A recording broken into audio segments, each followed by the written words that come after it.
Hey, how you doing? Tori is here. Today I have a short video for you. We are going to fix this broken screen on the second generation iPhone SE. First we start by unscrewing the pentalobe screws on the bottom. Then we will have to heat up the edges a bit to loosen up the adhesive.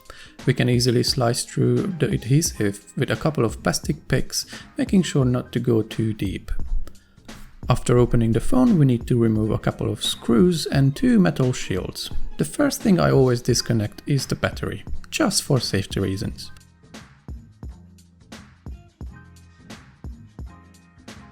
Then, after we have disconnected the screens and the speakers/selfie camera, we can remove the old screen and try out the new one, which is in my case works just fine and there are no touch issues either.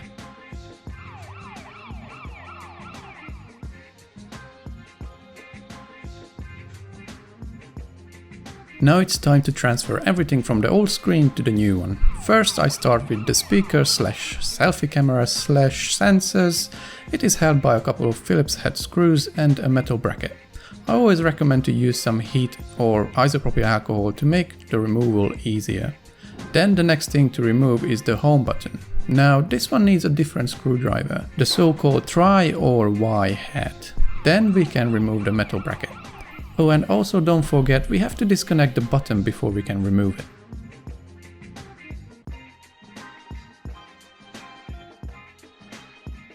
Last but not least, we have to transfer the metal shield, which is also held by a couple of Y-head screws.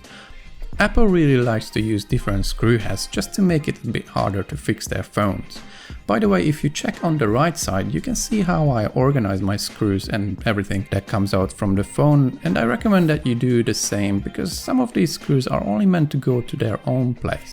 From here, it is basically the same, but in reverse. First we install the metal shield, making sure that all the ribbon cables are going where they should, and also making sure that they will reach to connect.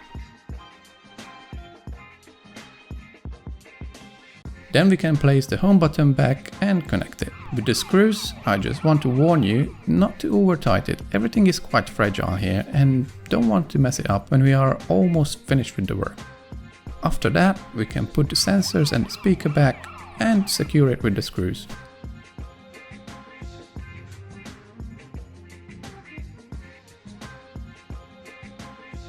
Usually before I put everything back, I just do one more test to make sure everything works, including the camera and the speaker. This saves me time and gives me peace of mind that I don't have to order more parts.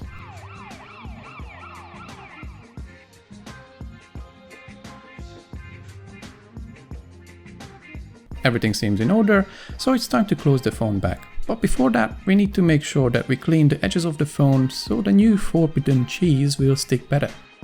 This screen adhesive will keep the dust out, and sometimes if you are lucky it makes the phone waterproof again, but I wouldn't bet on it. We can use a plastic tool to push down the adhesive so it actually sticks to the phone, and then after removing the plastic wrap we can reconnect the screen and the sensors, making sure that the battery is the last one, and we can place back the metal brackets with the screws.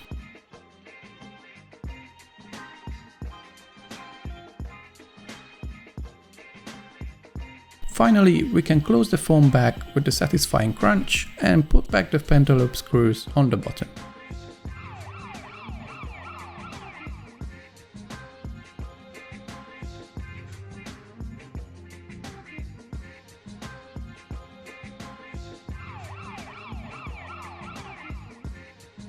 And with that, we have a phone that looks just like a brand new one. Anyway, leave a like if you enjoyed this video and subscribe if you are a fan. Thank you ever so much for joining me, and I will see you in the next one.